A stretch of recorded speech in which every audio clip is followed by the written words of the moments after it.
Hello, Facebook, TikTok, YouTube, BD Live and Kick. Hi, everybody. Hi, Lynn GMB. Hi, Margot, Gail, Kevin, Paint It Black. And I'm not on live. Hold on, let me get to YouTube. Let me get to YouTube and get out of Streamlabs Top Chat. So tonight we're going to go over a number of stories, number of cases. Luigi Mangione had an eventful day today, went to court where he blurted out some stuff on the way in. His lawyer had a little powwow with the media afterwards. So talk about that. He's got a little handwritten manifesto. I think it's less than 300 words. And what else? There was reports that he was fighting extradition, but they said no, he's not. And that was all a lie. So yeah, Gypsy Rose is going crazy with promotion of the book that's out now. Again, going into that book signing on Friday the 13th. And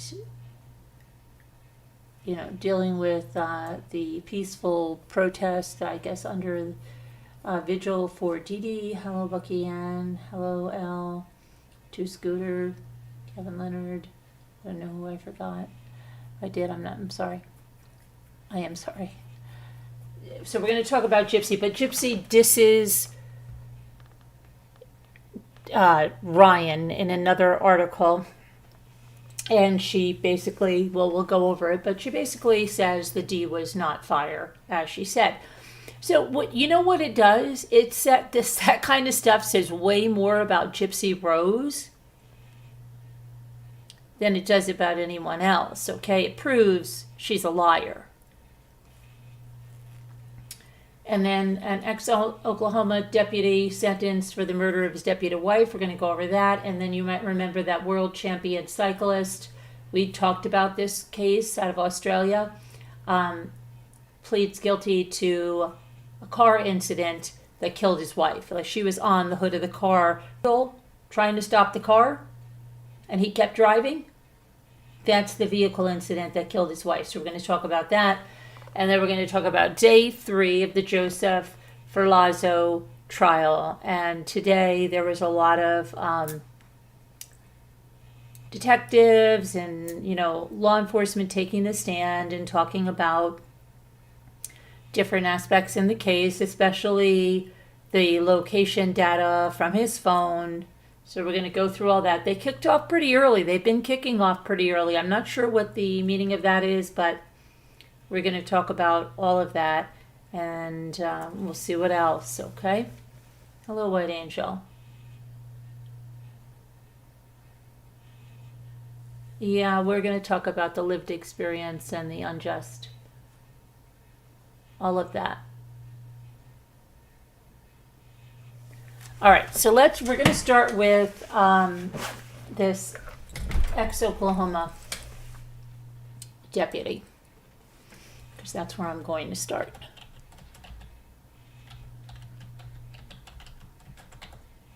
He was sentenced to life without parole in the death of his Oklahoma deputy wife. So let's talk about this.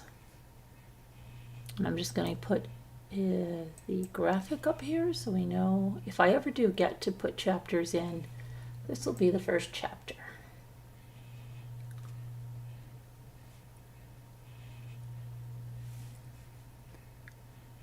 So he is a former Cleveland County Sheriff's deputy. His name is Vaughn Cannon. He was sentenced to life without the possibility of parole this afternoon.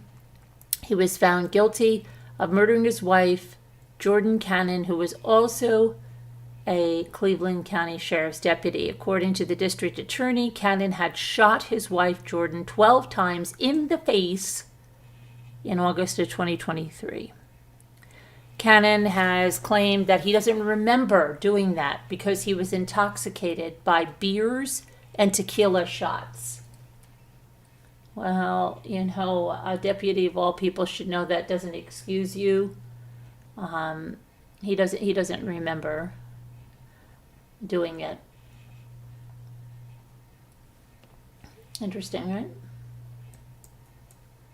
Okay.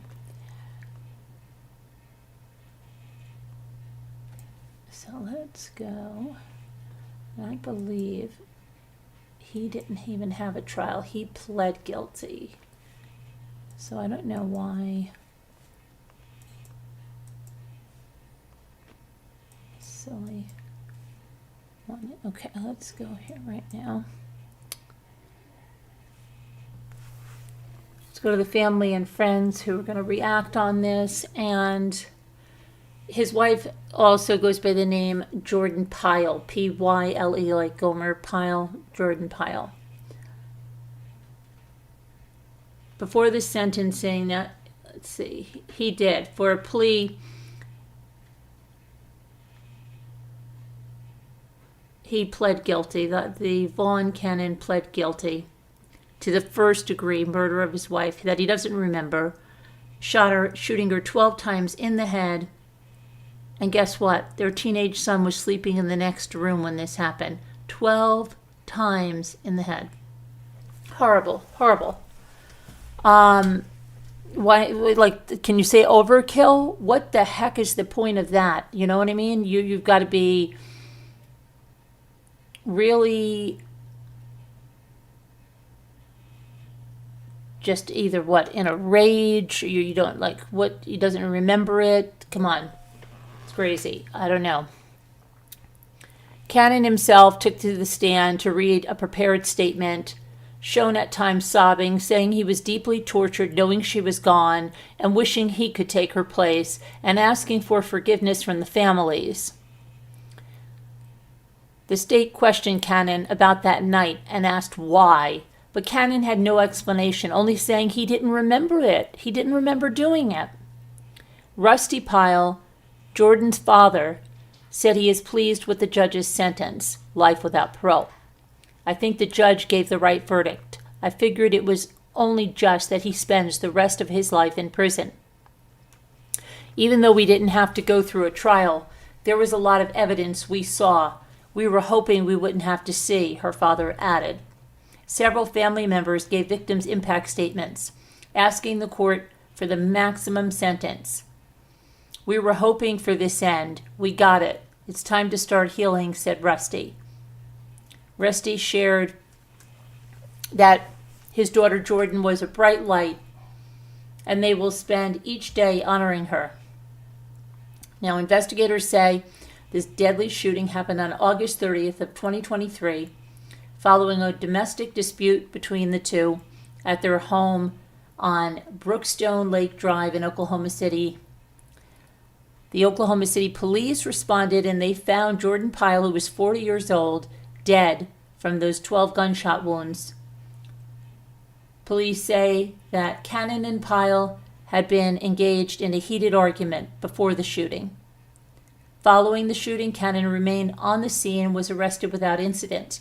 He was charged with first-degree murder. This sent shockwaves throughout Cleveland County Sheriff's Office and the local community, as both Cannon and Pyle had served as law enforcement officers. After Pyle's death, Sheriff Chris Amason said, "The loss robs us of a dedicated and courageous public servant and deeply affected everyone in the department." Cannon was then terminated from his position as deputy with the department shortly after his arrest. The medical examiner said that Pyle had been shot 12 times with 11 gunshot wounds to the left side of her face and 1 to the right. The medical examiner noted that 2 rings were removed from Pyle's left ring finger. Cannon was arrested shortly after the shooting when a teenager in the home, the teenage son, called 911 after hearing 5 gunshots. Body camera footage from the Oklahoma City Police Department that was released after the arrest shows Cannon exiting a bedroom in his home, calling out for his uncle. As officers took him into custody, police said after the shooting, Cannon told detectives that he remembered hearing the gunshots, but initially did not surrender until a family member told him to do so. Following his arrest, Cannon was booked into the Canadian County Jail and charged with first-degree murder. In a press conference after his arrest, the Sheriff Emerson, said, and I quote, "We're shaken to our core. I'm pissed off. I'm mad at him for taking her life." He described Pyle as a vibrant, positive presence who made a lasting impact on everyone she encountered. Jordan was a ray of sunshine with a smile that could light up a room. He added that her death had devastated not only the sheriff's office, but the entire community. Pyle joined the Cleveland County Sheriff's Office in 2021, where she served in several important roles, including as a school resource officer, a member of the crisis intervention team, and as part of the county's honor guard. Let's see. So then there were tributes to her when they had her funeral. It was attended by a large crowd of family and friends, and Pastor Bruce Christian told the congregation Pyle had always aspired to be a police officer from a young age, and she was inspired by her father, Rusty Pyle, who was also a police officer. Pastor Christian recalled how when Jordan was 15 or 16, she told her father she wanted to follow in his footsteps and help people. And he said, and I quote, "Rusty was a police officer. She came home and said, 'I want to be a police officer.' And Rusty said, 'No, don't do that.' She said, 'No, I want to do that, and I want to help people.'"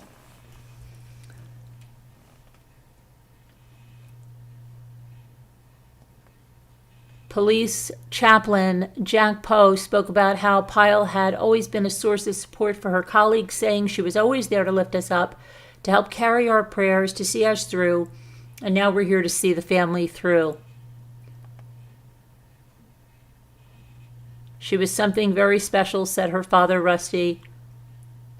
"It's a tear fest every single day, and that's tough. My wife is really having a hard time with this. We both are, and so is my son, but especially my wife." Pyle said his daughter had so much she wanted to do. She always wanted to do something to help people, and that's the way she's always been.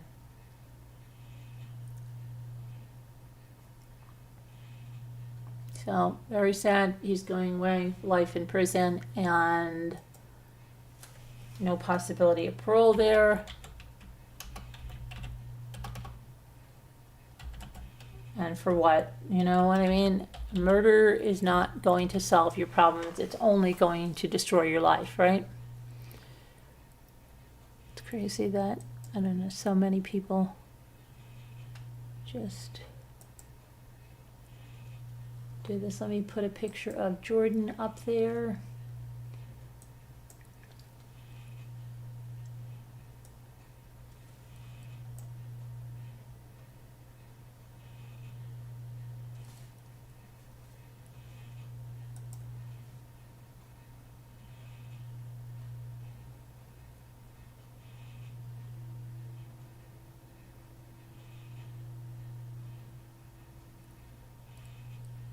So yeah, really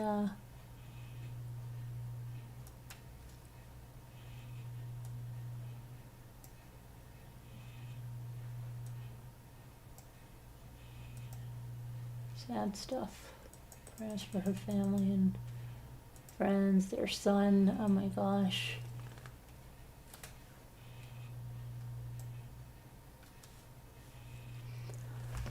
Okay, just 40 years old, right? Just 40 years old.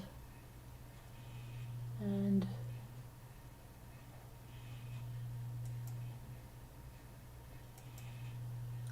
so then next, I'm going to talk about that cyclist.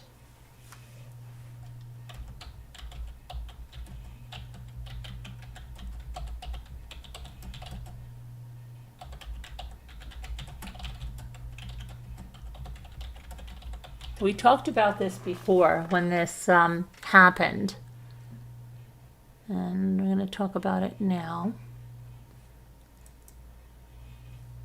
You probably, I mean, if you've been watching for a long time, you probably remember. This is the Cyclist right here.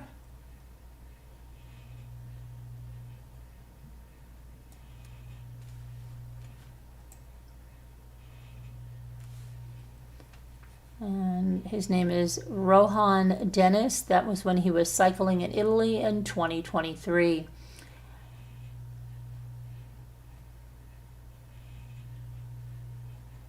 Now, he's pled guilty to a charge relating to the death of his wife. She was a fellow Olympian. Her name was Melissa Hoskins. Australian sports star Dennis, 34 years old, a former world champion cyclist, was driving a car that struck Hoskins, his wife, on December 30th of 2023. She later died from the injuries she sustained in the incident. And today, Dennis admitted that he was guilty of the aggravated charge of creating a likelihood of harm. And this reportedly carries a maximum sentence of 7 years. Dennis's attorney, Jane Abbey KC, shared the decision with the court on December 10th. The new charge means that though Dennis's actions were reckless, he is not being held criminally responsible for his wife's death. There was no intention of Mr. Dennis to harm his wife, and this charge does not charge him with responsibility for her death, she told the court. The court magistrate, Justin Wickens, added that Dennis was driving while his wife was nearby, or, listen to this one, was nearby or on the vehicle, and that he got behind the wheel while being aware that it had the potential to cause her harm. Unbelievable, right? After pleading guilty, Dennis was released on bail ahead of his January 24th, 2025 sentencing. This is his wife, who is not alive anymore.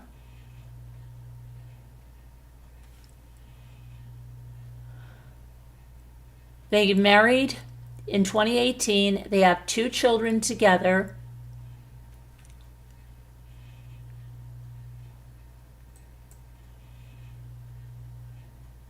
And I'm going to see if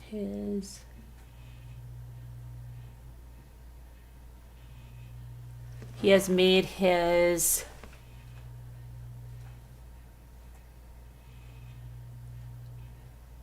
Instagram private, but he had posted pictures of the kids and the family decorating a tree prior to the incident. Now, after Hoskins, who was 32 years old at the time of her death, was struck by the car, she was rushed to the Royal Adelaide Hospital, but she later died.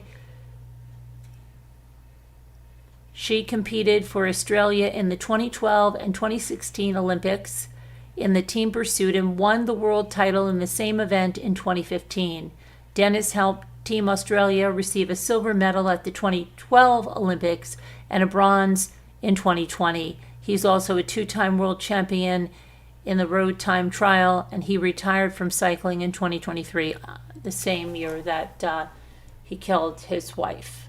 So let me go to another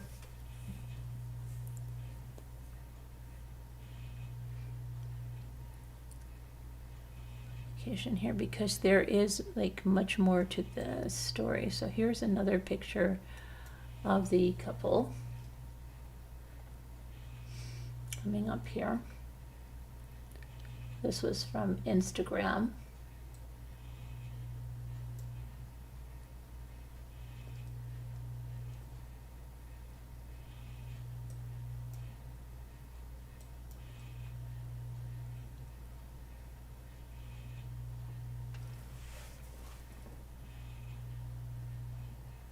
Okay, right here. Now, Australia's sentences for things like murder and stuff, we know they're less than, even had somebody that came on and spoke about just how little they can serve for something like murder. Like 7 years could be a sentence for that. I'm trying to get the picture over here. Okay, here we go.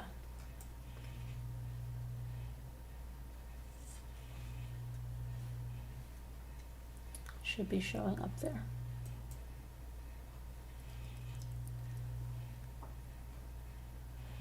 So let me go here.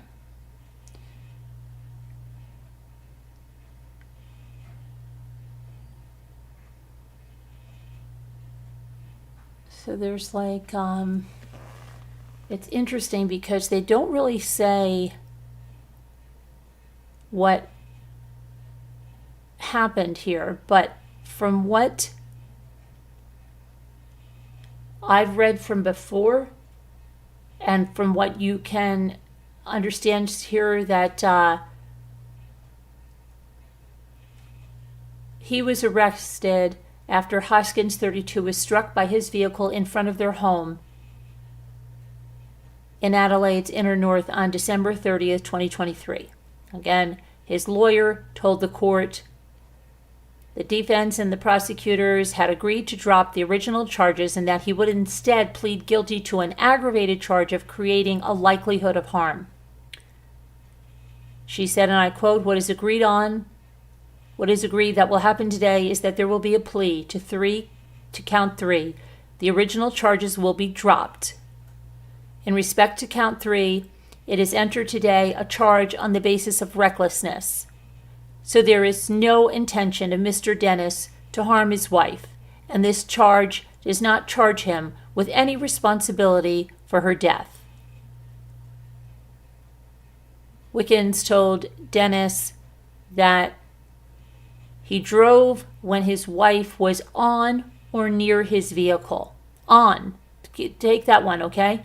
Knowing it was likely to cause harm, or was recklessly indifferent to whether harm was caused.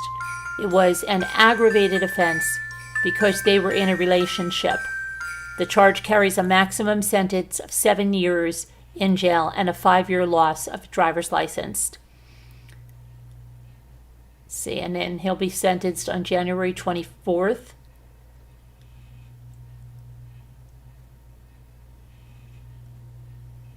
And I can say that here's something else, okay, more detail.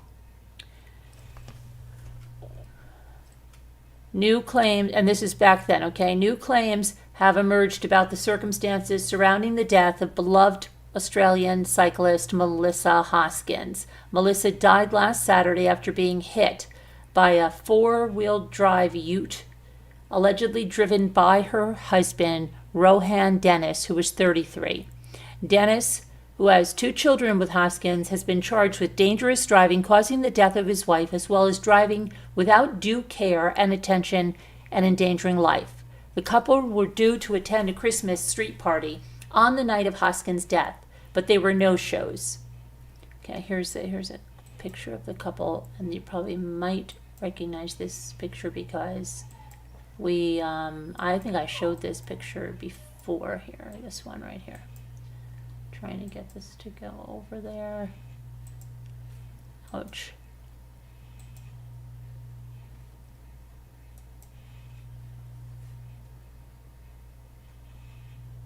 You'll be happy to know the memory for my computer has been ordered today and will be here Friday. So that should be all good, I hope. We just have to put up with a little bit of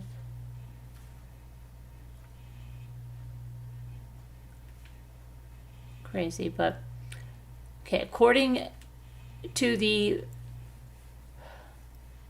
reporters, that wrote an article. Police allege that it was around 8 p.m. under clear skies when Hoskins jumped onto the hood, which they call the bonnet, of the ute, and tried to grab the door handle, attempting to stop the vehicle.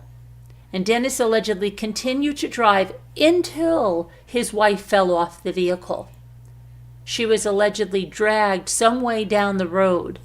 Nice, right? So they kind of like sanitize that a little bit, make it sound like, oh, wait a second. He hit her or something, right? But hold on, here's the other one right here. Okay, right there. And then the kids are little, but their faces are blocked out there. But we'll just leave it like that. And let me hold on one second. Let me let the dog eat that.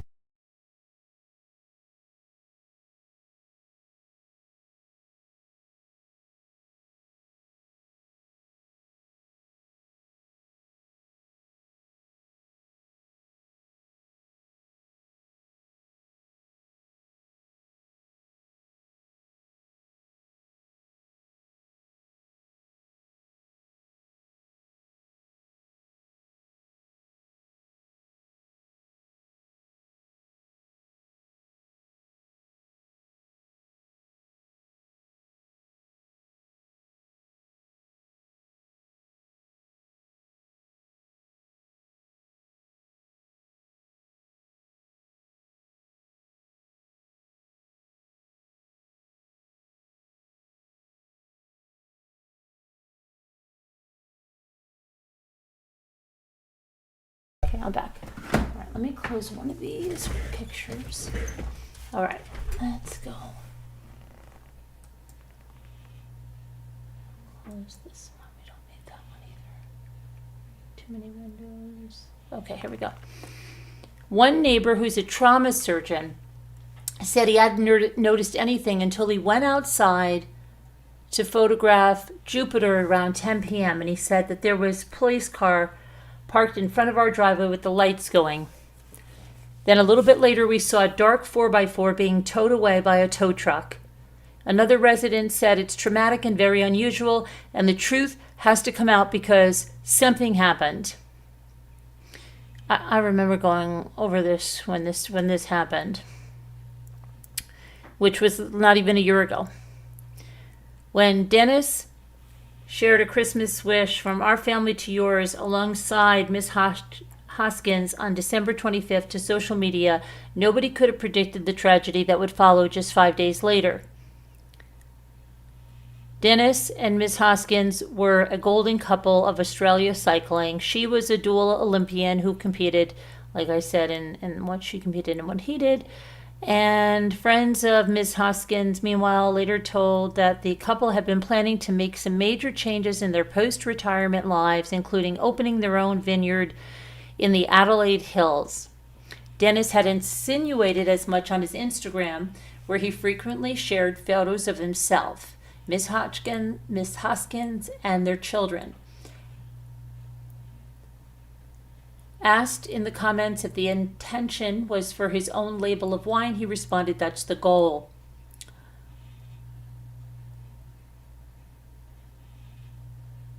Ms. Hoskins' death has left family and friends and the Australian cycling community reeling. In a statement on Tuesday released, her father, Peter, said, "Amanda, Jess, and families are utterly devastated and still struggling to process what happened. Not only have we lost a daughter, a sister, her children have lost their mom, a free-willing spirit, a giver with a big heart, patience and a zest for life.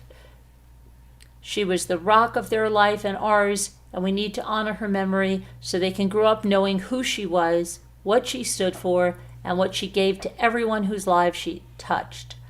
The outpouring of sadness and support has overwhelmed us. In her short life, Melissa has had so many positive touch points in and around the world." Okay, so that's it now. He goes and pleads what he does, so he's not responsible for her death, just that the fact that it could have caused harm, which it does. It killed her. So, yeah, this is possible Sentence is 7 years. Okay, so we've got that going on there. Now let me just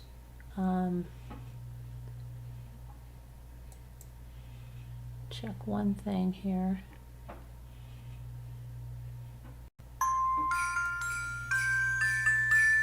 Plus I heard a Christmas carol, and I want to acknowledge if someone supported the channel so that I know that.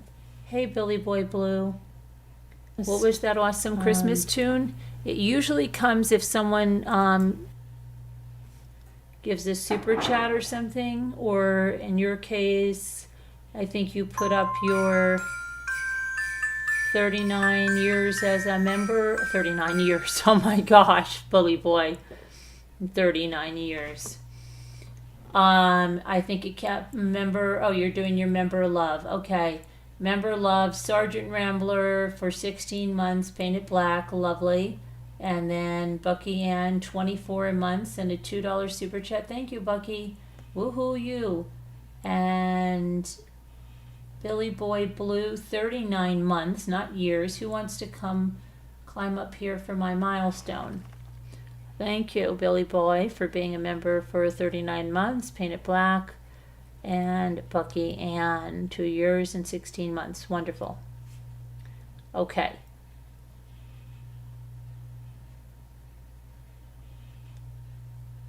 Hi, Christine Micro. Hi, Lynn. The car was the weapon. Yeah, so we've got that. So let's just take a recap. I'm going to close some of these windows just so... Hey, Kevin Leonard. Thank you for the super chat. I appreciate that. Okay, let me... go over here. I guess we'll see where we are with our stories that we still need to cover. So we've talked about the Oklahoma. We've talked about the Cyclist.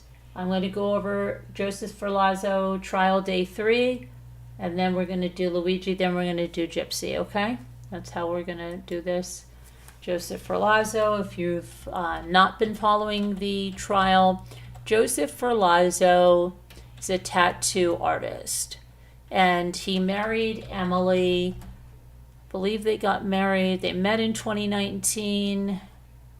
They married in 2020. They were celebrating their 1-year anniversary. It was October 10th was their anniversary of 2021. And they decided to go to Vermont. They lived in New Hampshire, and they actually had this renovated bus, okay, that they were living kind of like the van life. And they drove up from New Hampshire to Vermont, and shortly after that, he not only shot Emily, he stabbed her. Then he dismembered her. He put her body parts into, I believe it was 7 different bags. And then he went and went out to eat with his sister, who was there with her boyfriend staying in an Airbnb. And then he went out to breakfast with his sister, who was staying there. And then he went to this like campfire around a fire pit, and he was using a bong and all this stuff, and he was okay. Then he started to drive back to New Hampshire, and her parents are like, where's our daughter? Where's Emily? And then he's like, well, she got mad and pissed, and she got out, and she said she's going to get an Uber back here. She's not back here. And then their parents are like really upset, so they start calling and reporting her missing, and they can't get a hold of her. Her phone was never found. I don't believe her pocketbook, her wallet was ever found. And he said he threw that in some gas station stuff. Well, he went back with a friend back up to Vermont to supposedly go get his bus or something, or it's another car he had up there. But when they went there, they had the bus there, and because he had a Ducati motorcycle that he rode back. And when they went up, the friend that was driving him was like, what are all those police doing? Are they here for you? And of course, Joseph starts to freak out, and he's like, oh, and then the friend's getting really nervous. So he's like, get out of the car. And then at one point, Joseph has asked him just to kill him or something. But anyway, he runs off. The friend that was in the car calls the police. So now they're on the lookout for him, right? And meanwhile, they find Emily. They see this gruesome scene in the bus. Really bad. And he's found at this like big convenience store. It's called Maple Fields. And he was found by this officer. She's just hired now, but she recognized him. And she actually drove him in her truck to the station. And then when he was there, he admitted, I think within like 23 seconds, that he did shoot her, but he never mentioned to them about stabbing her at all. And, you know, he admitted this, but he didn't say anything about this being self-defense or anything until he got his defense attorneys. Now they're claiming that this is self-defense and he was just lighting candles and she was hitting him even though he didn't have any marks on him and all that, right? Okay.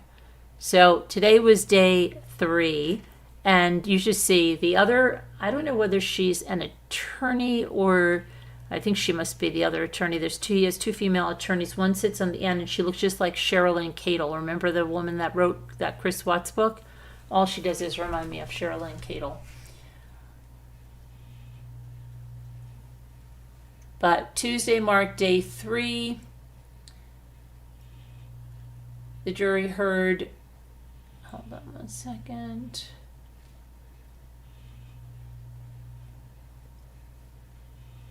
Trying to get a graphic on there, but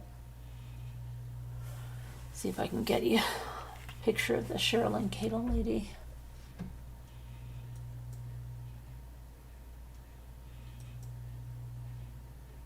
Probably.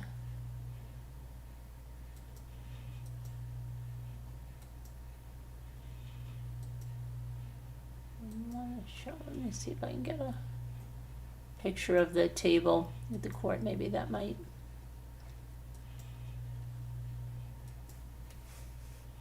Show. I'm not sure, but we'll see if we can get that.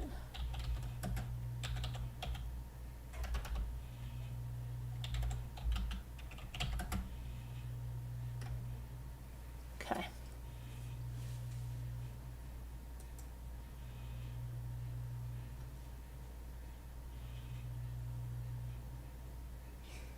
Everyone that cropped her out. Isn't that weird? Okay. I'll have to do a screenshot of the trial maybe tomorrow, all right?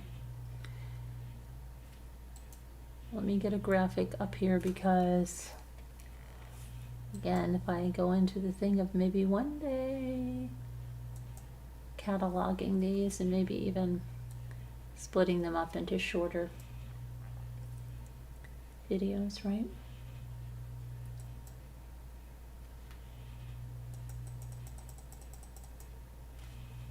All right, there he is in court.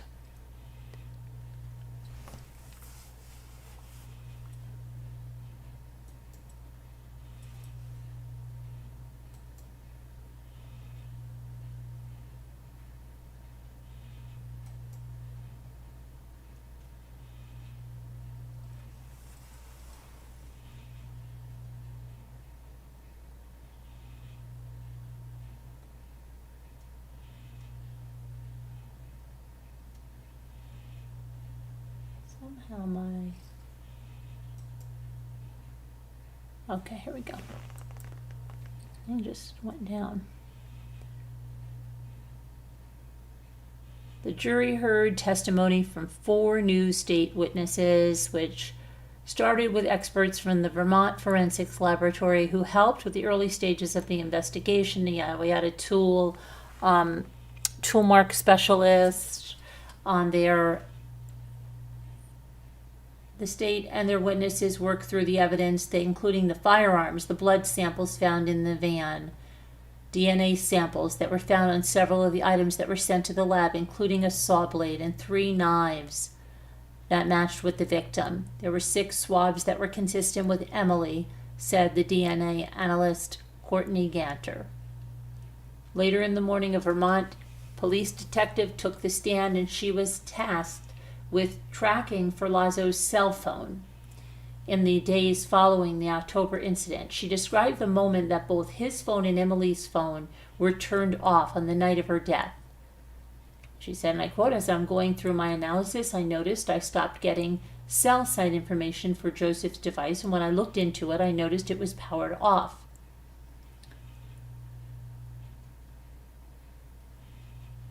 Emily's device continued to utilize the network. 1 a.m. was the last time Emily's device was connected to the network. The state called over a dozen witnesses to the stand so far, with only a few left to testify. They're expected to rest their case, and there could be jury deliberations coming in the next few days. Testimony will resume tomorrow at 9 a.m. And like I said, they kicked off early. Just see what happens tomorrow there. Today was just a lot of talk about the knives, and that there were 3 knives from the knives block that had this reddish brown stains on it, and talked about like the guns and the magazines and all of that stuff. A lot of people don't really, some people tune out on that stuff, and I don't know, some jurors may as well too. It can get overwhelming for some people. I don't know, and some of them depends on how it's presented. If it's presented in such a way that it's so over their heads, you run a risk of people just tuning it out and then just like grabbing the cliff notes, right? Okay, so let's now talk about Luigi Mangione. His manifesto, his day in court, all of that stuff.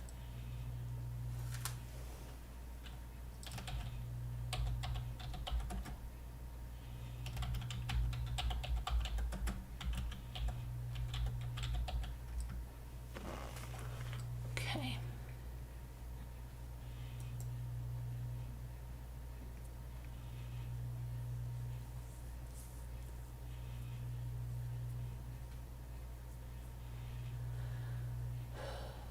So a judge denied bail for him today.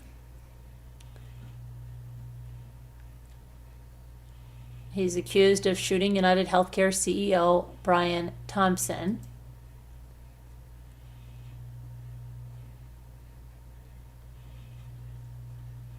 Mangione is facing a second-degree murder charge in New York in connection with the shooting. State of Pennsylvania is pursuing a governor's warrant to transfer him and has 30 days to do so. Blair County, Pennsylvania District Attorney Peter Weeks said both Pennsylvania and New York's governors feel confident they can obtain the warrant before the deadline. As he was escorted into the Pennsylvania courthouse, Mangione shouted to reporters gathered outside about the injustice in the system. And I want to get a graphic up there. Let me do that really quickly so we know we're talking about Luigi Mangione and not Ferlazzo.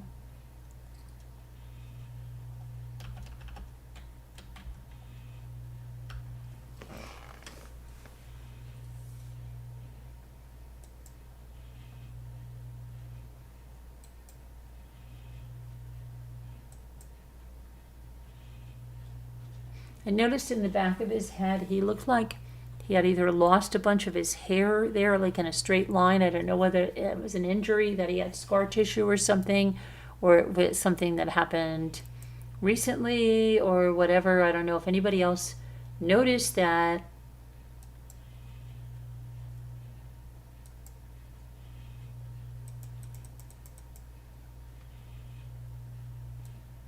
Okay, let's put that there.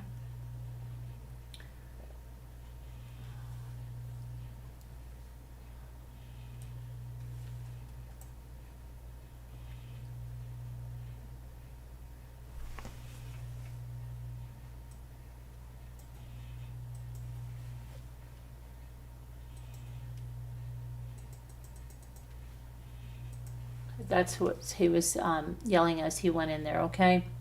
Now,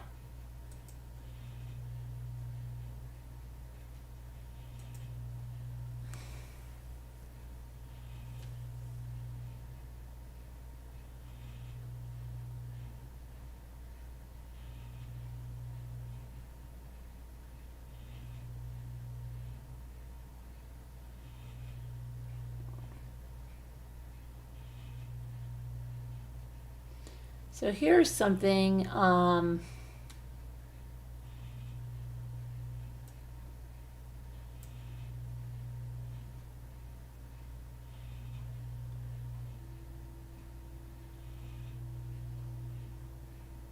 Let me just make sure this is.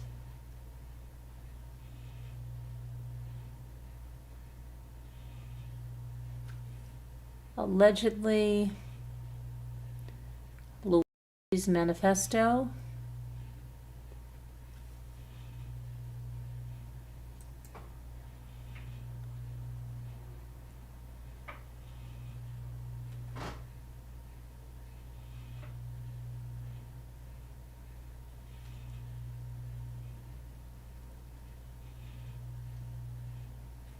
Okay, here we go. So we'll talk about that in just 1 second, but no, I have that. Thank you very much.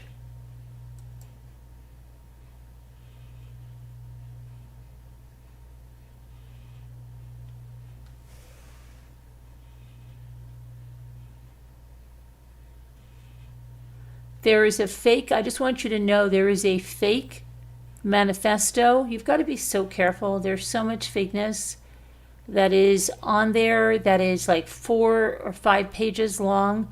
No, his real manifesto is only, it's not even 300 words. So be careful like what you're finding, okay? Because there's a lot of people that put stuff out that's not true, and sometimes it's to further their own agenda or just to see how far, like, how they can get people to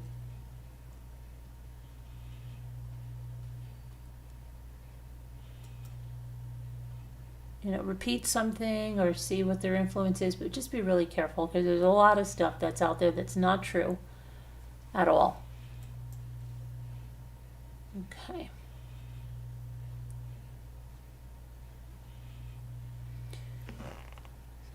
Let's see. He had a 260-word note where he made it clear he acted alone, and that what he did had to be done. He's sorry for the harm it caused, but not to everyone. Frankly, these parasites had it coming. He also wrote that people in the United States pay more in healthcare expenses than those in any other country, but Americans' life expectancy is ranked at number 42 worldwide. He also noted that the value of United is behind that of just a few other companies, including Apple. In the writing addressed to federal authorities, who Mangione said he respects, he said he's not the first person to note these issues, and he's not the one to best explain them. Evidently, I am the first to face it with such brutal honesty, he wrote.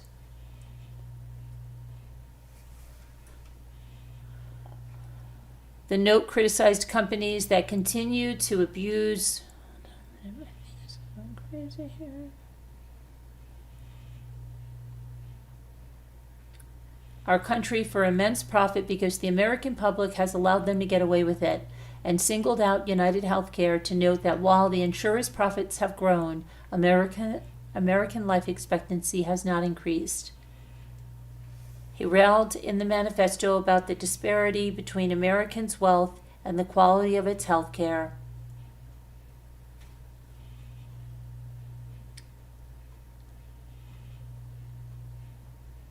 He makes some indication that he's frustrated with the healthcare system in the United States. He was writing a lot about his disdain for corporate America and in particular the healthcare industry.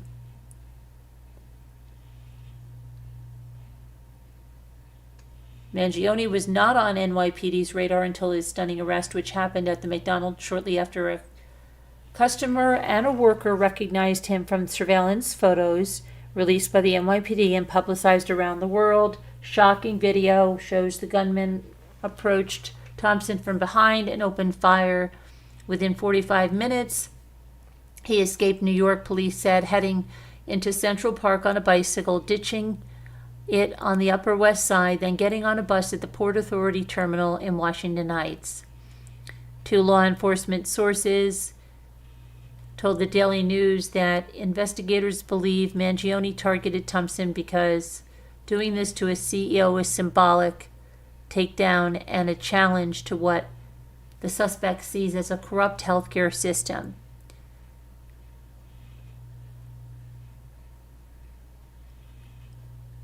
These sources said there is now concern in law enforcement that various extremists see Mangione as a martyr, as a hero.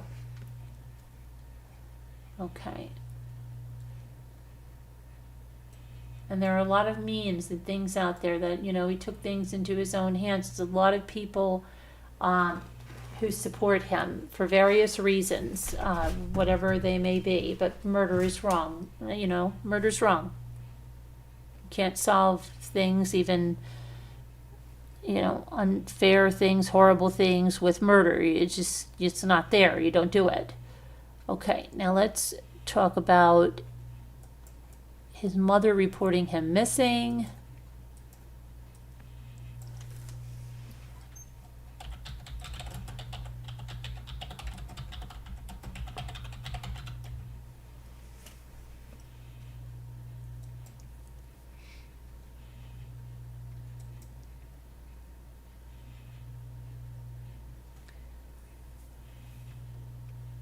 The family of Luigi Mangione, the Ivy League graduate charged in the murder of United Healthcare CEO Brian Thompson, said they were devastated by his arrest.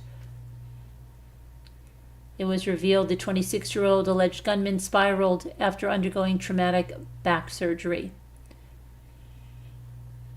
Our family is shocked and devastated by Luigi's arrest, the family said in a statement that was shared by his cousin Nino Mangione, a Republican Baltimore County delegate. That was late Monday.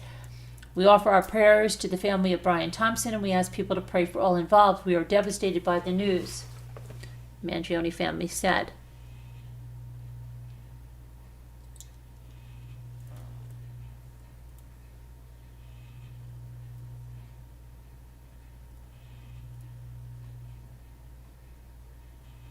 Let's see here.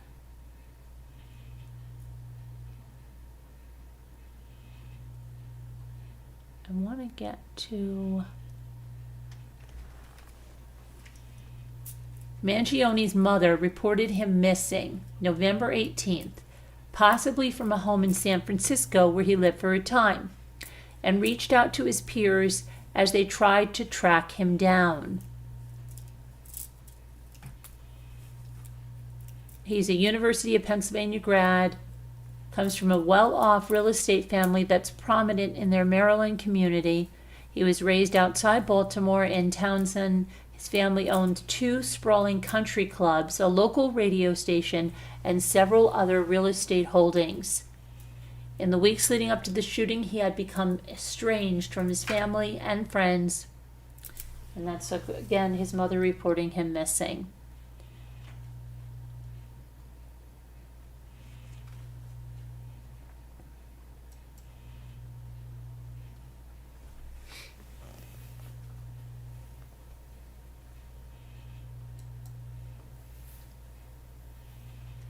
Okay, so let's talk about more about what he said on the way into the courtroom.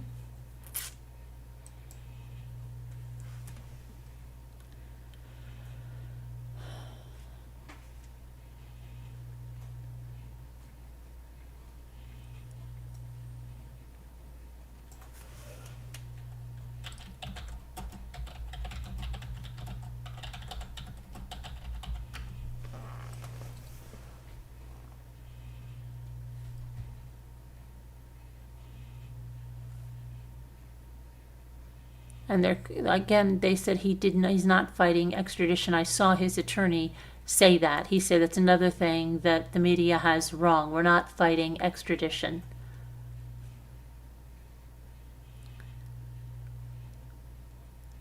He was denied bail in Pennsylvania, and is fighting extradition to New York. And the lawyer said that is not true.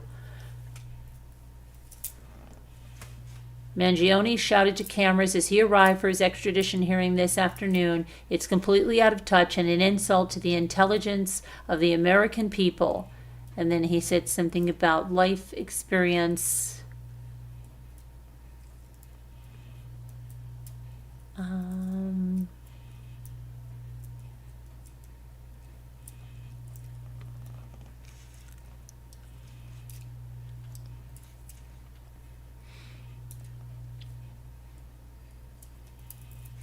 His attorney, Thomas Dickey, said that in Pennsylvania, bail can be denied in capital cases or when someone is charged with first-degree murder involving life without parole.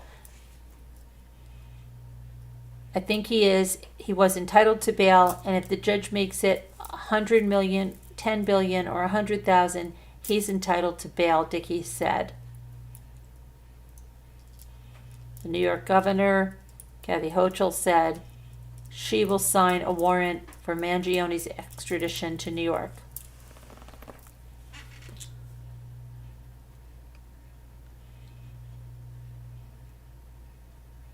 Mangione's lawyer said he hoped that today's shouted statement by Luigi would be his last one. "Hopefully there won't be any more of that," he said. Outside court again, he said that it's completely out of touch, insult to the intelligence of the American people.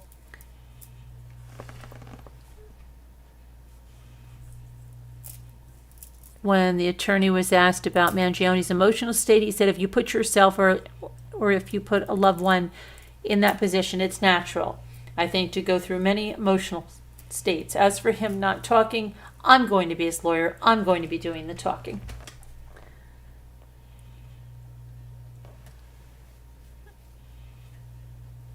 Mangione will plead not guilty to charges in Pennsylvania and is expected to do the same in New York on any murder charge, according to his lawyer. And his lawyer said, "Listen, I haven't seen any evidence that says he's the shooter." Mangione, a suspect in Thompson's killing, has not waived extradition from Pennsylvania to New York. Remember that this is not just a small thing. A fundamental concept of American justice is the presumption of innocence until you're proven guilty beyond a reasonable doubt, Dickey said.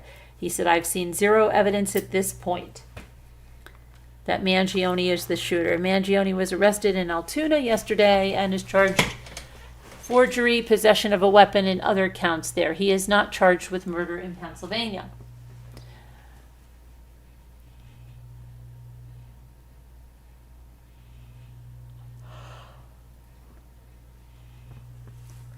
Mangione's friend said the person he knew is incompatible with an assassin.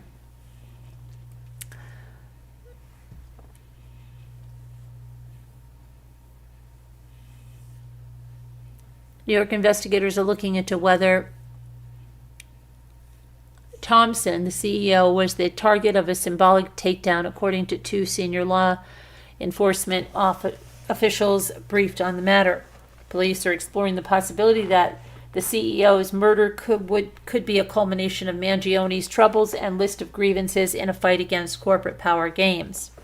Investigators also say Mangione may have admired the attacks of Ted Kaczynski, known as the Unabomber, and alleged that he echoed his concerns about technological advancement.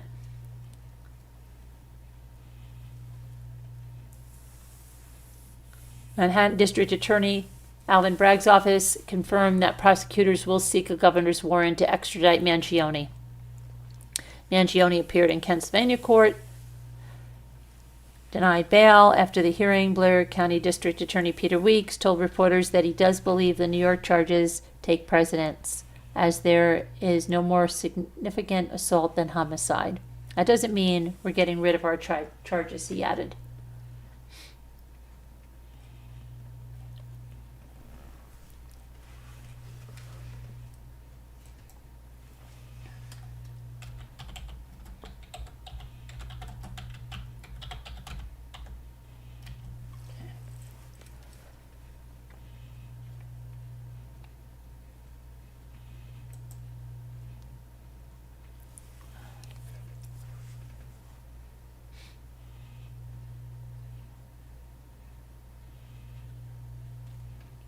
Here.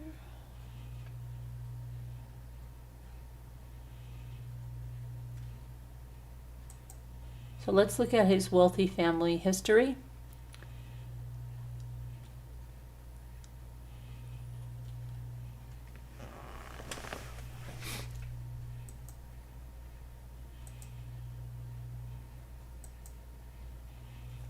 Okay.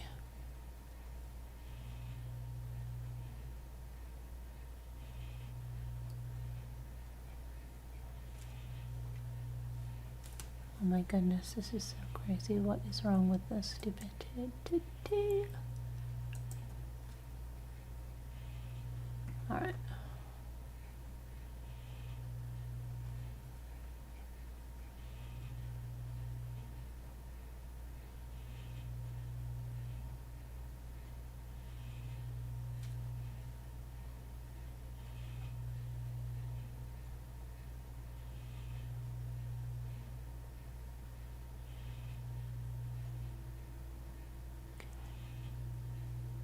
Where did...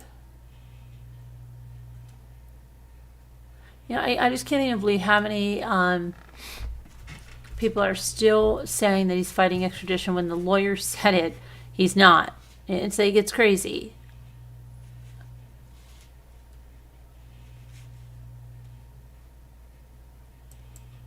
Yeah, he's a scion of a wealthy Baltimore family. Like we said, they own 2 country clubs, radio station.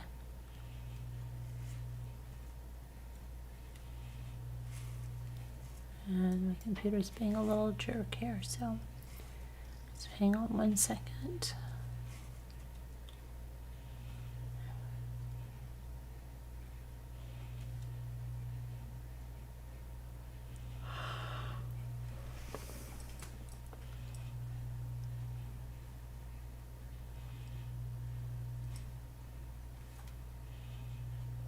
Okay. And a friend never got the impression that Luigi Mangione would self-destruct.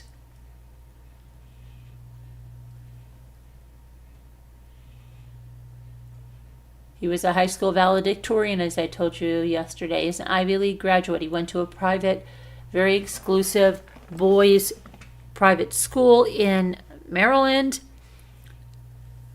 He publicly kept track of nearly 300 books he had read or wanted to read, even posting a favorable review of the Unabomber Manifesto on a book website. But during the summer, he appeared to stop posting online, prompting worried messages from some of his friends. He shared his weight. Prior to that, he had shared photos, his weightlifting routine, discussing health challenges, and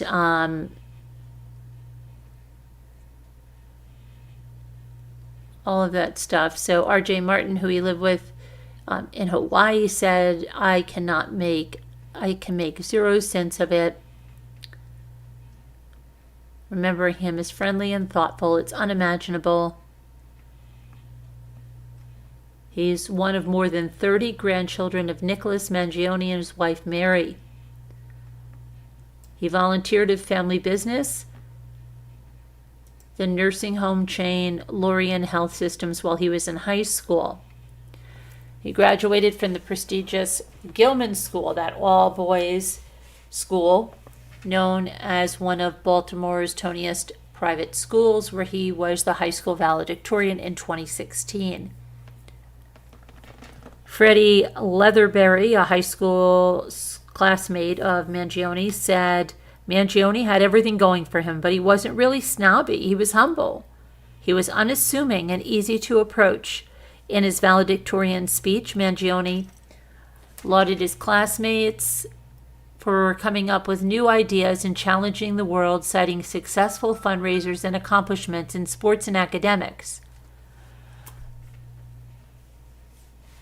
Said, and I quote, to the class of 2016, a kind of class that only comes around every 50 years. It's been an incredible journey, and I simply can't imagine the last few years with any other group of guys. Mangione attended the University of Pennsylvania, where he graduated in 2020 with a master's and bachelor's degree in computer science and a minor in mathematics. A university spokesperson told the media that Mangione was a member of Phi Beta Psi fraternity. Mangione talked in social media about how he started a video game development club, said, and I quote, "In high school I started playing a lot of independent games and stuff like that, but I wanted to make my own games, so I learned how to code. I just really wanted to make games."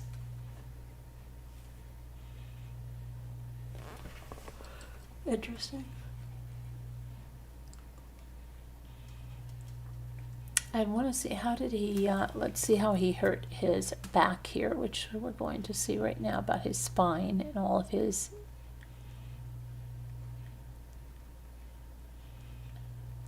injuries. So, in recent years, Mangione suffered from troubling back pain, underwent surgery to treat it. Around 2022, he moved to Hawaii, where he lived for about 6 months at a co-working and co-living space in Honolulu. The time he was working remotely, he helped lead a book club for residents and liked going hiking, doing yoga. When residents sometimes discussed capitalism and healthcare system, it wasn't like he had an axe to grind, or he was even upset or angry about a particular issue. And this, R.J. Martin said he didn't even remember Mangione ever talking about guns or violence. Soon after Mangione moved to Hawaii, he did a surf lesson, and he ended up in bed for a week with back pain. It was really traumatic and difficult.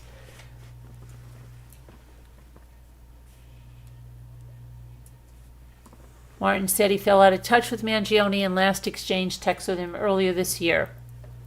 Mangione told him that he had undergone back surgery and sent him a photo of an x-ray that looked heinous, with giant screws going into his spine. Mangione posted a photo as a backdrop of his X page, which was formerly Twitter. And it says it was taken offline after he... No, that's not true, because, well, unless they just took it down now, it was up there. We looked at it yesterday.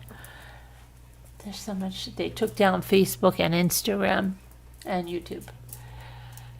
On a book reviews site, Mangione reported reading or wanting to read a number of books about coping with chronic back pain. He also linked to handwritten notes laying out his workout routine, which the state said he was suffering from, spondylolisthesis, the slippage of a vertebrae in the spine.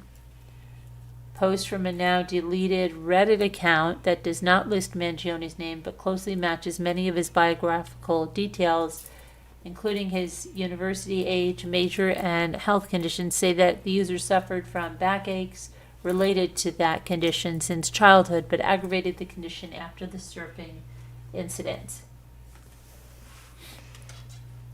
"My back and hips locked up after the incident," the user wrote in July of 2023, adding that intermittent numbness had become constant and I'm terrified of the implications. A few weeks later, that same user wrote that he had undergone spinal surgery, which improved his systems.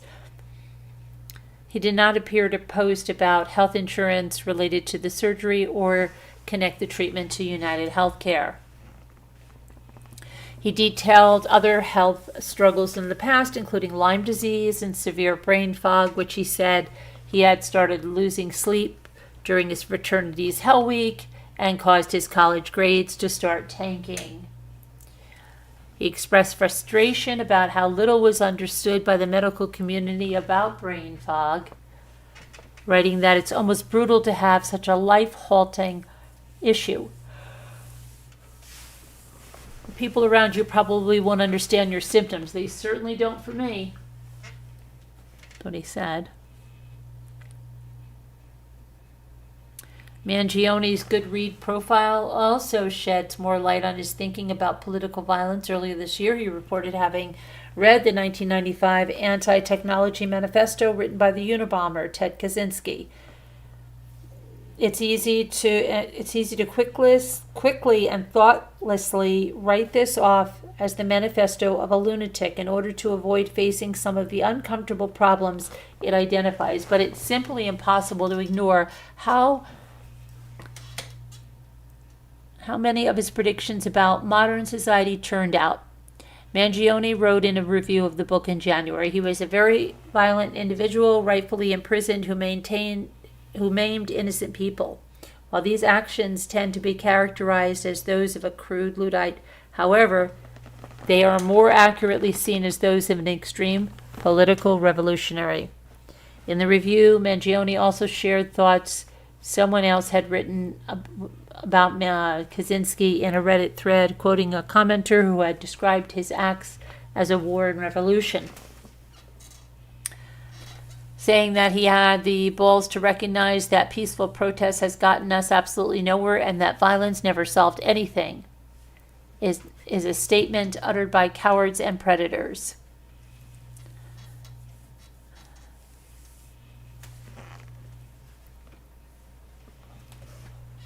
Okay, so we've got that going on. Excuse me.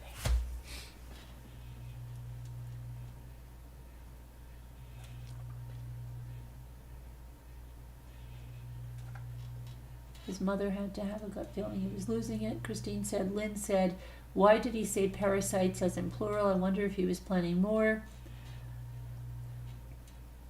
Billy Boy said, someone may make that connection to Hackers, literally a movie about fighting the system.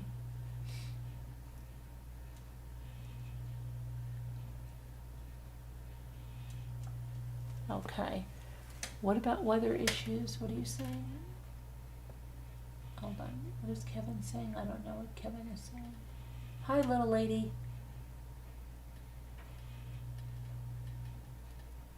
Yeah, he did read up on Teddy K, so there's your motive. You guys probably knew. There you go. I read Ted Kaczynski's book, Billy Boy said, in college 24 years ago and came to the logical conclusion that he was frigging insane. Christine says, I think he was insane as well, Billy. Okay, let's see here. Oh, lady.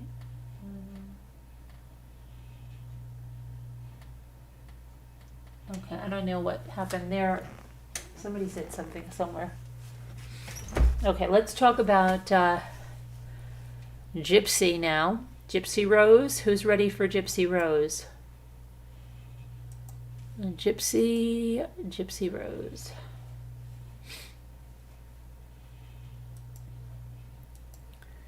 She's got a lot to say.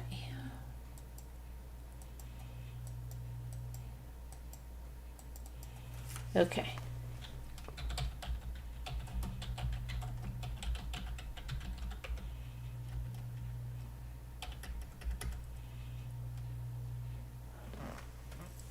It's her time to stand, you know. It's her time to stand, don't you know?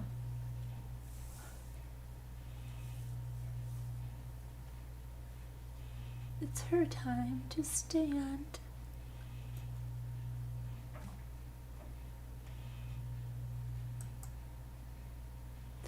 Now her ex-husband Ryan says he's glad the saga is over. That he didn't initiate the divorce, but he's glad the saga is over. You should be, Ryan. Don't be crying over this. Let me get a graphic up over here of these.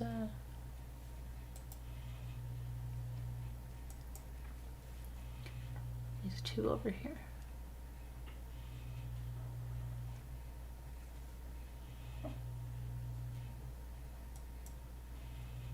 Oh my gracious, come on.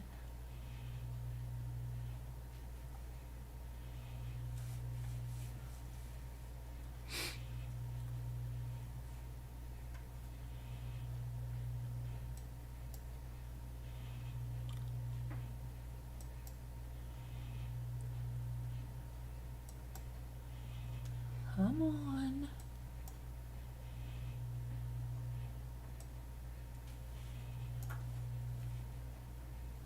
So again, like what I said, what Gypsy's going to do here, number one, shows the kind of a person she is, right? She kisses and tells. Number two, it gives a preview what she'll do to Ken, what she'll do to them all. She's really very spiteful, very vindictive, nasty. Those are some words that come to mind. But anyway, what she does is make herself look really bad and, proves the point of the liar that she is, because if the D wasn't fire and all of that stuff, then she just lied about it. And she shows us that she will just lie about whatever she needs to make whatever situation she's in look better, right? So, Gypsy, you know what that means? That means you're going to lie about your part in your mother's murder. You're going to lie about things you've done, things you do, things you're continuing to do. It's just showing that you're not above that. That you're going to lie. Hold on, I've got to get something this morning. I'm choking on something. I want to get something to suck on. So, but that's exactly what you're showing, Gypsy. You're making yourself look terribly bad.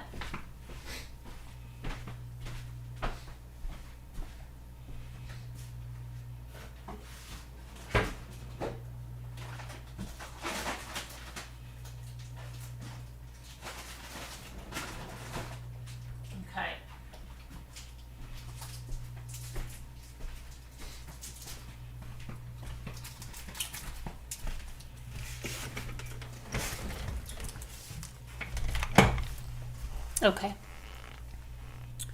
So the lawyer for Ryan Anderson shared an exclusive statement excuse me, with People magazine amid the finalization of his divorce from Gypsy Rose and her recent comments, which she slammed him.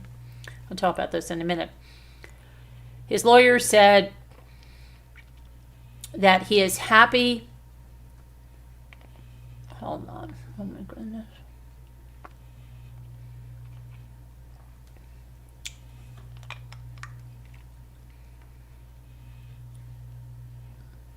Here we go. That he is happy to be closing the chapter and finalizing the divorce. Ryan Anderson was aware that the divorce was taking place today, said his attorney, Randy J. Furst. He always conducted himself as a gentleman and a good husband. He did not seek this divorce, but is now glad that this saga in his life is over. And he looks forward to a healthy new beginning. Best of luck, Ryan.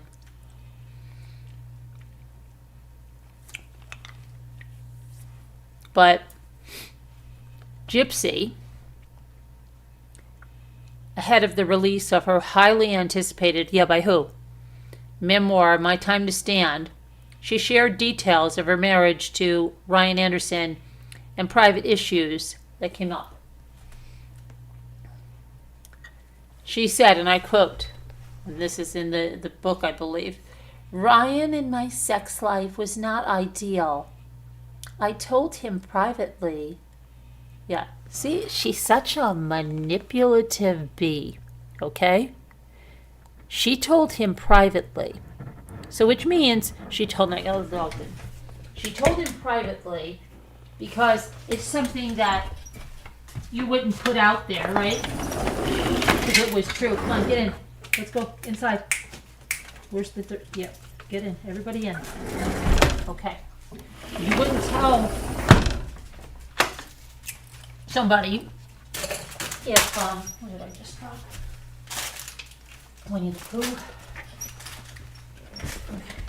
You wouldn't tell somebody something privately if you wanted it to be out there, right? So the fact that she said, I told him privately, maybe it was a lack of attraction in that area. Okay, so there she is. What a dig. She's not attracted to him, so she just says that after, the D is fire and all this stuff. Just nasty. Just a nasty, nasty person. That's the kind of person she is. And a breakup, let's get this right, that she initiated because she was texting with Ken. So it wasn't that Ryan went out, heard her, was cheating on her, and, oh, yeah, well, she's still proud. No.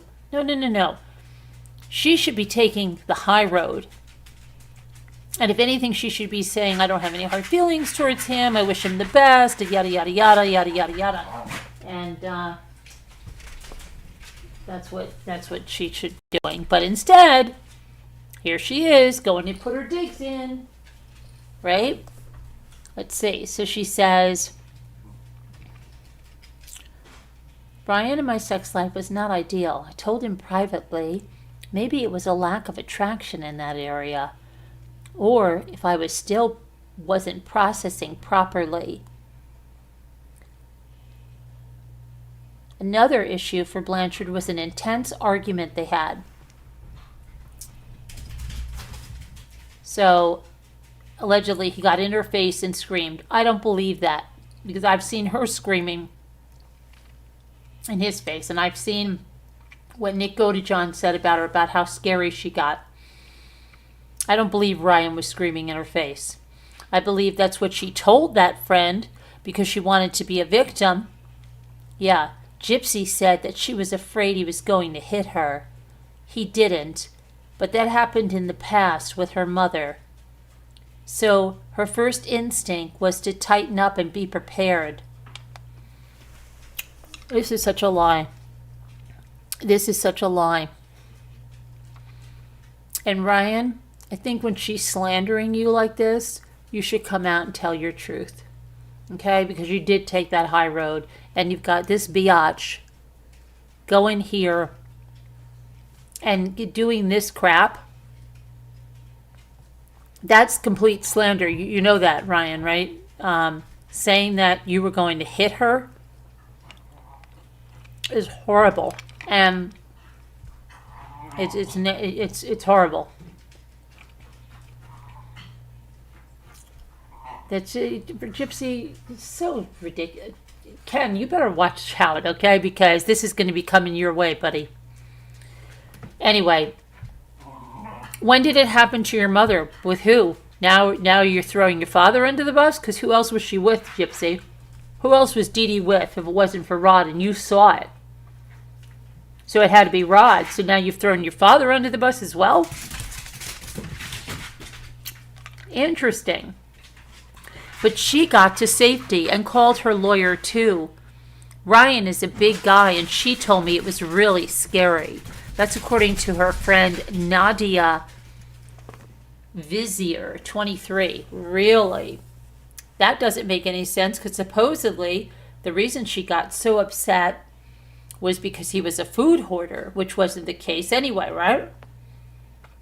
Now, she's saying she was scared for her life. Boy, doesn't that sound convenient? Doesn't that sound like maybe that guy in Vermont that murdered his wife and suddenly decided to say it was self-defense? Doesn't it sound a lot like her trial where you can murder your mother and then say, well, maybe she had Munchausen's by proxy and you're just a little victim. So now Gypsy's a little victim here and Ryan was going to hit her. Get out of here. Get out of here. Gypsy, we saw the way you treated Ryan. You didn't treat him like anybody that was scared of him. You were openly recording him. You were saying things to get him upset. Please, Gypsy, you're the abuser. You are the abuser in every way. Anderson has denied such behavior, saying that he was blindsided by how fast events took place. I've done a lot of reflection, and I look back at that argument. We were going through a lot. We just got into an argument, and that was it. It turned out that that was the last time Gypsy was really here. I've only seen her one time after that, he added. Blanchard, who's now expecting her first child with former fiancé Ken Erker, said that though she realized early on that she was just settling in her marriage, she's reached out to Anderson to make amends. Oh, wow. Here's another thing, right? She was settling. Gypsy was settling because she's such an amazing, amazing catch. And she could do so much better. And apparently she thinks she has. And she was just settling, right? With Ryan. You know, it's like saying like she was slumming and you're just settling with him, right? Right, Gypsy? Yeah, okay. You know what you are? You're just an abusive, mean, spiteful, vindictive person.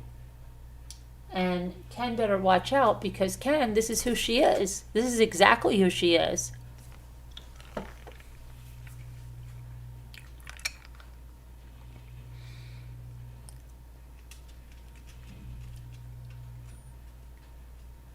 So she realized she was just settling in her marriage. She's reached out to Anderson to make amends. I did extend the offer to have a civil conversation for closure purposes. No, I guarantee the reason you reached out to him was to make Ken jealous. Yeah. You always have an ulterior motive. You're a manipulative, spiteful person, in my opinion. I'm currently waiting on a response, and he has waived his response to attend the court date. Ryan, if you want to respond with some interview about how this didn't happen, what she said, do that. Don't respond to her. Don't even give her the satisfaction. On Ken, Anderson previously said, honestly, I feel like he was going to pop up at some point. He was going to rear his head in some way, and at some point we'd have to deal with it. It just happened so fast. Erker said of their relationship at the time, I'm still processing things. She's in her freedom phase. That's what she wants to do. I do know that Gypsy does have love for me and vice versa. That was back in the day, yeah. And somebody over here said, very mixed up young lady. I think she has many issues to resolve. And collecting men is pivotal to her self-esteem. I truly wish her the best for the baby because I think it's going to be a bumpy ride. Truly, she needs to back off her love of being in the spotlight and try to get emotionally well.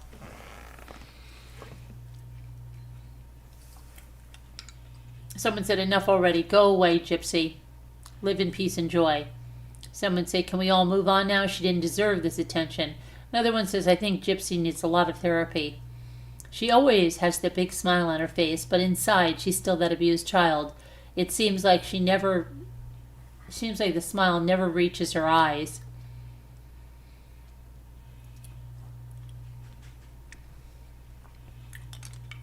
Ryan dodged a bullet. He deserves so much better.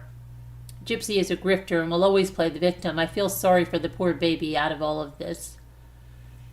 The whole situation was messy. They moved too fast. I wish them both well. She used Ryan from the jump and now doesn't even have the decency to keep her mouth shut and let the poor man heal. I hope Ryan can move on and find someone who will love him for the right reasons. It's sad that she has to trash Ryan. Why isn't anything held in confidence between the two parties? I guess selling more books is more important than being civil. Immaturity on crack. You dodged the bullet. Try to put this behind you. Get some popcorn. The never-ending show will continue. He's lucky to get away. She's shown she's not healed by any means and needs a lot of therapy. Her actions are of a child, not a grown woman.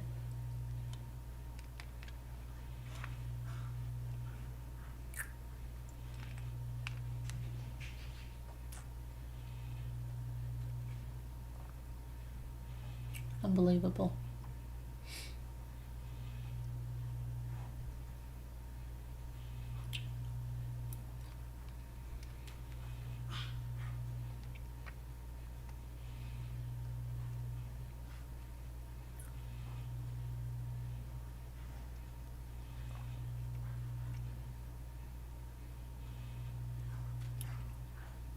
Okay, so let's go to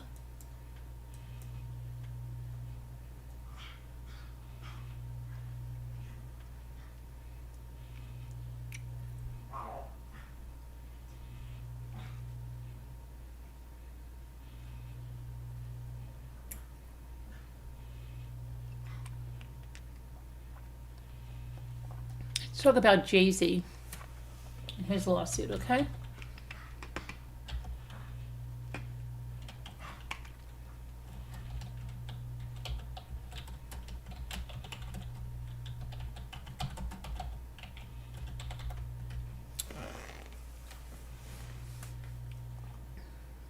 First, let me go back to the chat and see what you guys said here about this Gypsy business. Hello, Facebook, TikTok, you. Okay. So again, that's chat is really behind. Let me see if this chat is any better.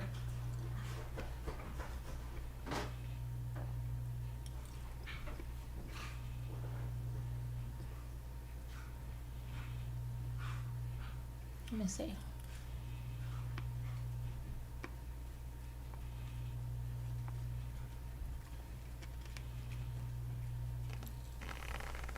What's the matter, Desi?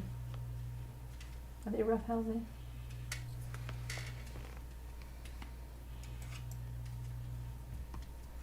Okay, here we are.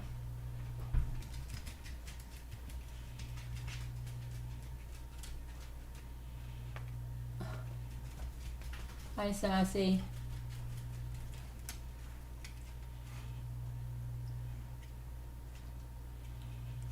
Hi, Super Chat Cat. She totally blew it. Now it's going to blow up in her face. She trapped a game.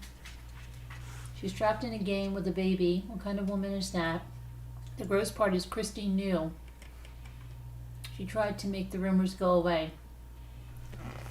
I don't know what's going on, like why Christy is so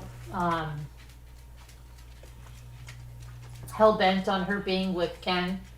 And I think it may just be that Ken is easy to manipulate. And with Ryan, like she just felt like she couldn't be in the limelight as much. And I think she wanted Gypsy to be with her so that in this next season and that last season, that Gypsy would be there. Because Christy wants to be in the spotlight. And I think that's what a lot of this is about. Christy wants to be in every episode. And I guess she knew that if Gypsy lived with Ryan, that they lived far enough away that Lifetime may be filming, and why would Christy be there, and what would be the point if she went there like a lot as it is. But Christy wanted to be in every episode. And how can she do that? Well, if Christy is living with her and Ken is a guy that is very easily manipulated by Gypsy, manipulated by Christy. And that lets Christy be in control. And that's exactly what she wants. And that's exactly why she went to the courthouse. And that's exactly what Christy wants in her sheen shoes. And somebody must have told her at some point in her life that beige looks good on her. Because if you look at every picture, she is wearing beige. And it's almost the same shirt in quite a few. And then she puts those beige shoes on. Yeah. Exactly. Well, he's broke, but as he said, Christine, his job is the show. That's a full-time job, and he's let them know that he gave up everything in Texas for that, and he expects to be paid for that. Okay, and that's why he's there. She is a paycheck. She is going to be easy street for him, he thinks, okay? Now with this baby, getting married to her, like I said, you mark my words, they're going to get married, and you're going to see they have a new house together. Get ready for it. She already slipped and brought that out. She already slipped about it, about them hosting Christmas. I'm telling you guys, she is going to be married to Ken before Christmas. She is going to be in a house. And you're going to see she's going to be hosting Christmas with Ken.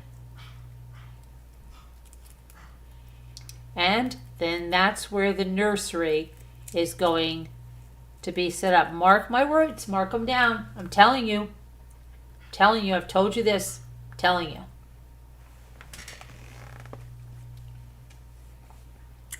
I'm right on this. I know it. Okay.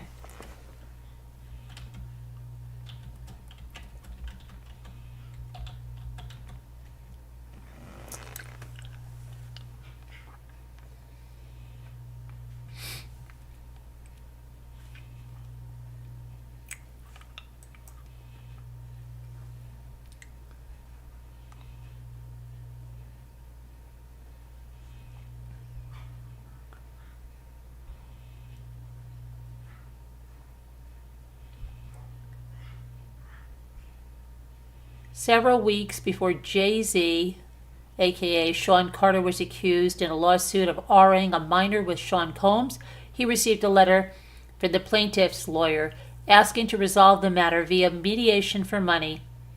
Mr. Carter denied the assault allegations. Lawyers for Jay-Z, who has vehemently denied the allegations, took a different tactic. They sued the attorney who sent the demand letter, Tony Busby, who has filed a cascade of lawsuits accusing Mr. Combs, known as P. Diddy, of S.A. and S. misconduct. In the suit, in which Mr. Carter was identified only as John Doe and described as a celebrity and a public figure, the rapper accused Mr. Busby of attempting to extort exorbitant sums from him by making false assault claims. On Sunday night, Mr. Busby amended a lawsuit on behalf of an unnamed plaintiff to publicly accuse Jay-Z of R-ing her with Sean Combs when she was 13 in 2000, which Jay-Z has denied. And on Monday, Jay-Z's lawyers revealed that he was the John Doe who filed this suit against Mr. Busby. Plaintiff presently faces a gun to his head. Lawyers for Jay-Z wrote in this suit, filed on November 18th in Los Angeles Superior Court, either repeatedly pay an exorbitant sum of money to stop defendants from the wide publication of wildly false allegations of SA that would subject the plaintiff to irreparable harm and of the plaintiff's reputation, family, career, and livelihood, or else face the threat of an untold number of civil suits and financial and personal ruin. In an email on Monday, Mr. Busby said that sending a basic litigation demand letter did not amount to extortion or blackmail, noting that it's a legal practice. He said the letter sent to Mr. Carter asked for a confidential sit-down to discuss the accusations so their client's privacy would be protected. We won't get bogged down in a silly sideshow that tries to make the lawyers the focus of what is a very serious allegations brought by a courageous woman, Mr. Busby wrote.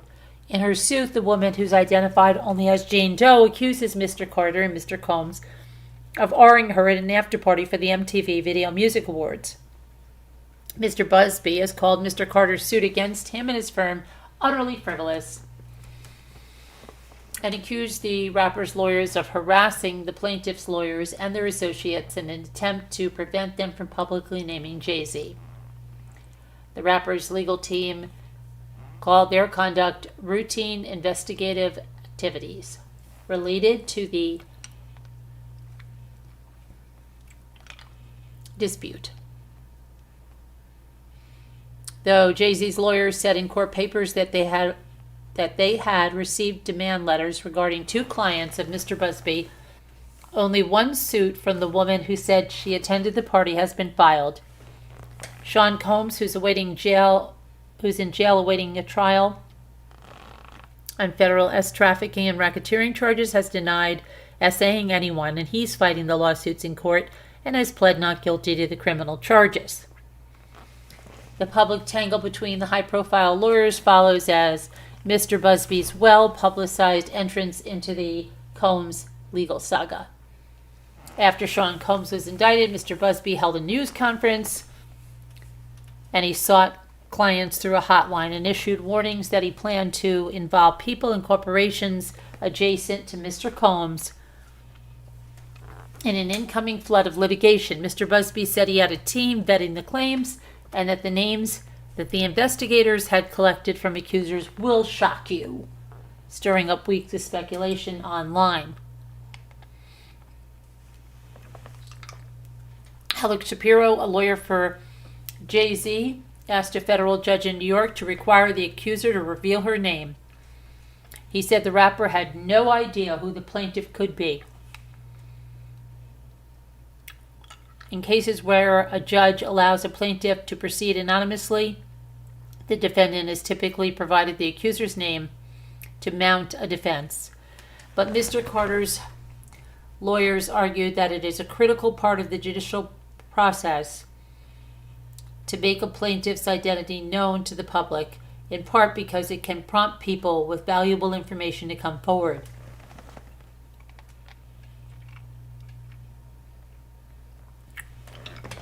In court papers, Mr. Busby argued that the plaintiff should be allowed to proceed anonymously because she was 13 years old at the time of the alleged assault, and because she fears retribution coming forward.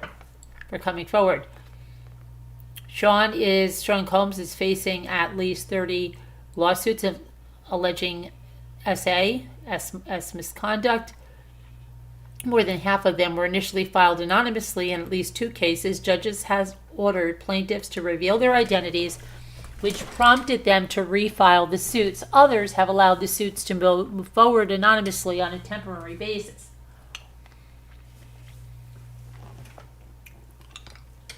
Mr. Brooks' lawyer said in court papers that the suit was a response to efforts to extract payment from him by filing false allegations. The woman, undeterred, then sued Mr. Brooks under a Jane Doe name.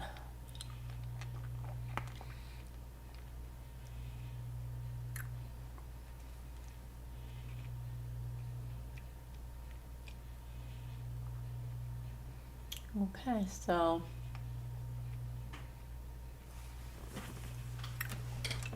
see what happens there.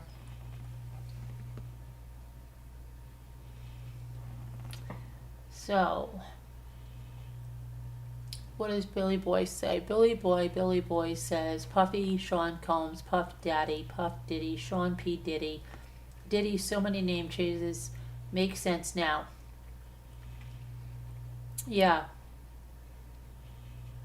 They sure do, Billy Boy.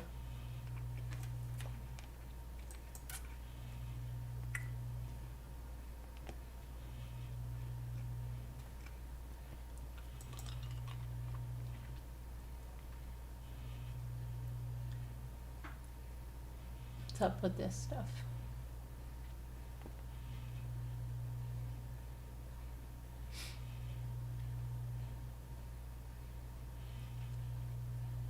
Okay.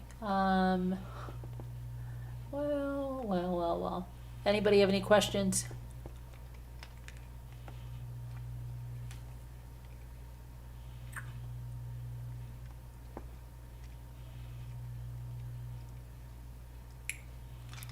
Billy Boy Blue, what is your name?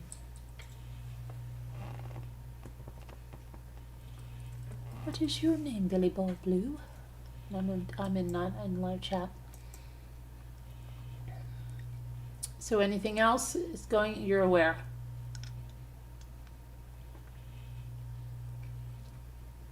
I don't know, but I think it's time for word cookies. And we're going to be doing the phone calls of, I was going to say Jodi Arias. Jamie Komorowski. I haven't forgotten the December phone calls and then the ones after that.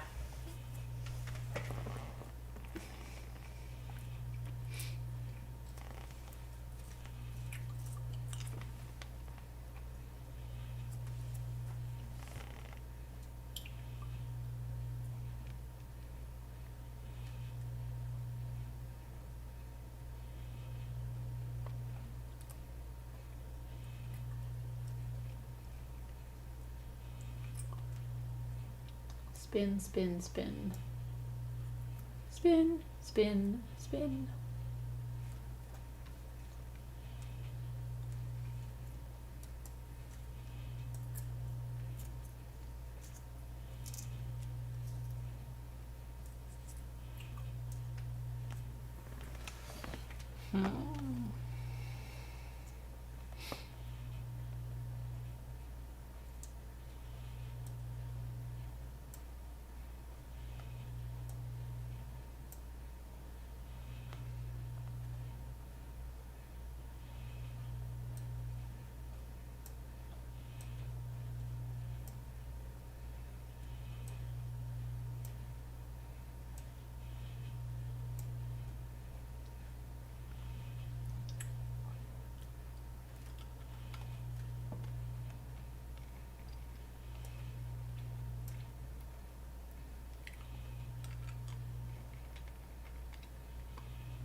Magnify. I feel like we just had that the other day, Kevin. I feel like we just had that word.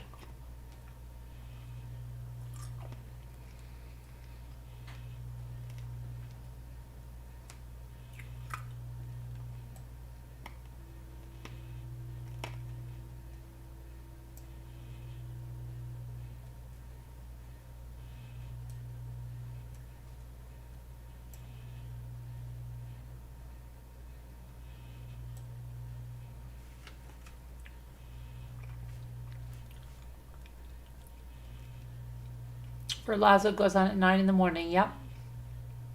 Carolyn says phone calls one more time. Phone calls.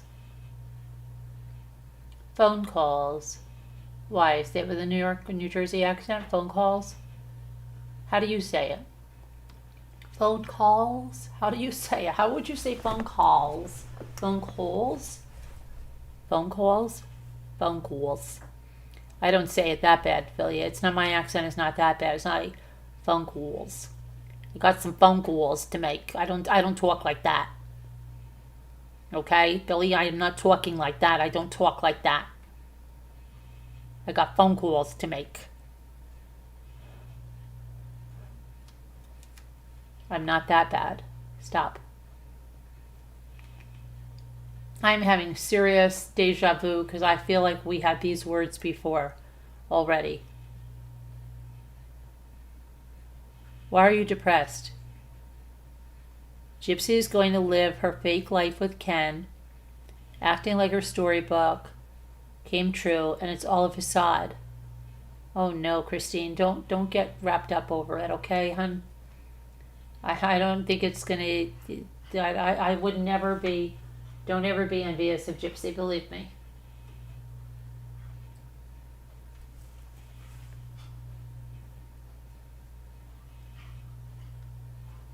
Let's see.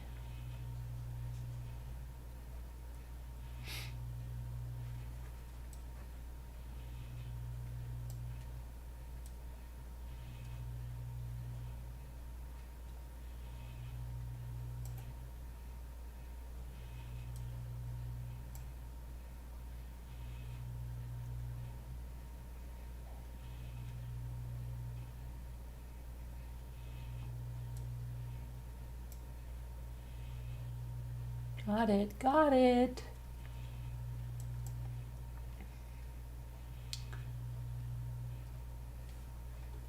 Okay, so we should do this one. We missed it. We do it, okay? Let's just do it, do it, do it. Do it, do it. Billy. Billy, what are you doing?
You can't figure out the big word? Bravado. Bravado. And mine is not false. I got it for you, Margot. And you did this the other day. Sorry. I have to take some of the wins.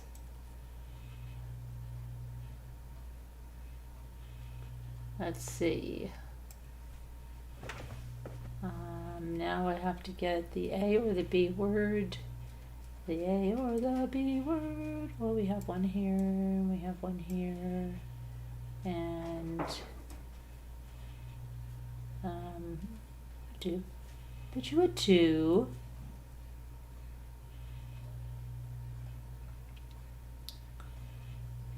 And let's see. Dab. A little dab will do ya. Okay.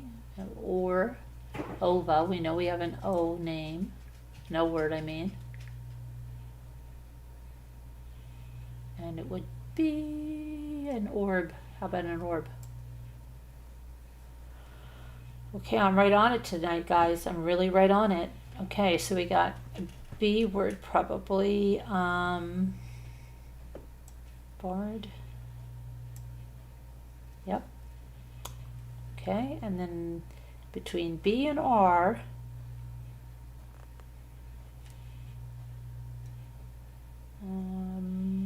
B and R, B and R, B and R,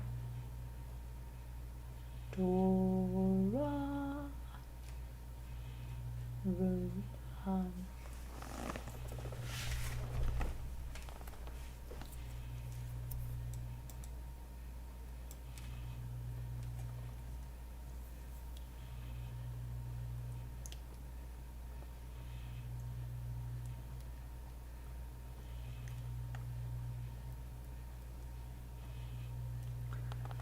okay, let's see. Ard.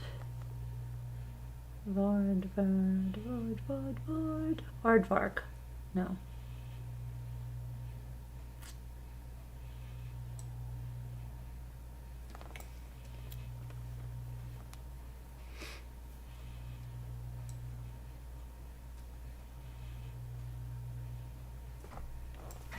Let's see.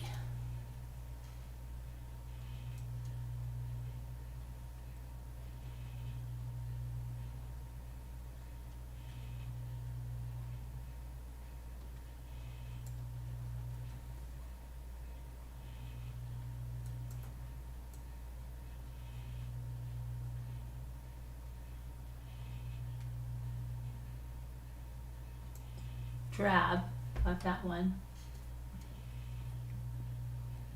Okay, let's see now.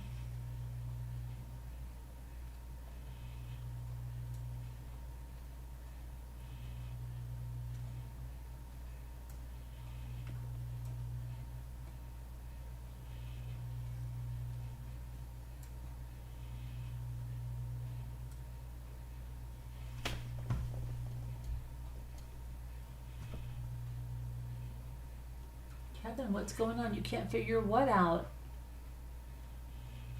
I already got the other big word. I just have these two.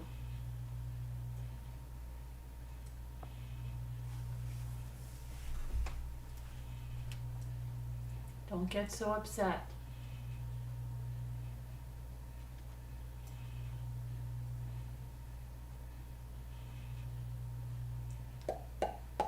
Let's see. D-R A Z Darbo Darbo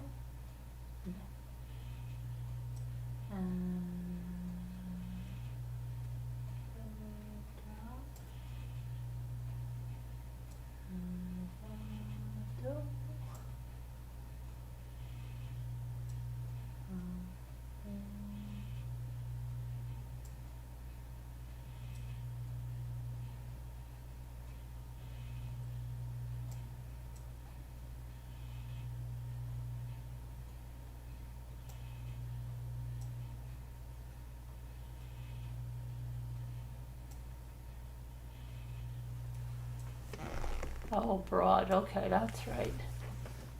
All right, and then abroad. Yeah, there they are. Barbara. Yes, Barbara. Margot. I called you Barbara. Oh my goodness, where did I get Barbara from? Oh my goodness. I must need sleep terribly to call you Barbara. Barbara. Bring me my tea, and if it's not hot enough, I'll throw it on the floor. Oh my goodness. Your video was behind, Kevin? Oh boy. You're running a little behind, huh? All right, everybody. I'm tired. I have so much to do tomorrow. I'm not a planner because I told you every time I'm planning stuff, it just is crazy. I'm going crazy with gifts and stuff like that. You didn't even know the fiasco that I'm left in here in Dilemma. But I'm going, I know, Barbara. Anyway. That was a good job, Barbara. Good job on the cookies. So anyway, good night, everyone. We'll see you tomorrow. Love and light. Thank you for watching. God bless. Prayers. Be good. Be kind. And we'll see you tomorrow. Everybody take care and have a good day, night, evening, weekend. It's not the weekend. Tomorrow's hump day. I'll get some rest, Billy boy. You get some rest too? All right. Yeah, I definitely need some. All right. I'll see you later. I don't even know how I can end this because I'm not even in the right freaking screen. Okay, let's see.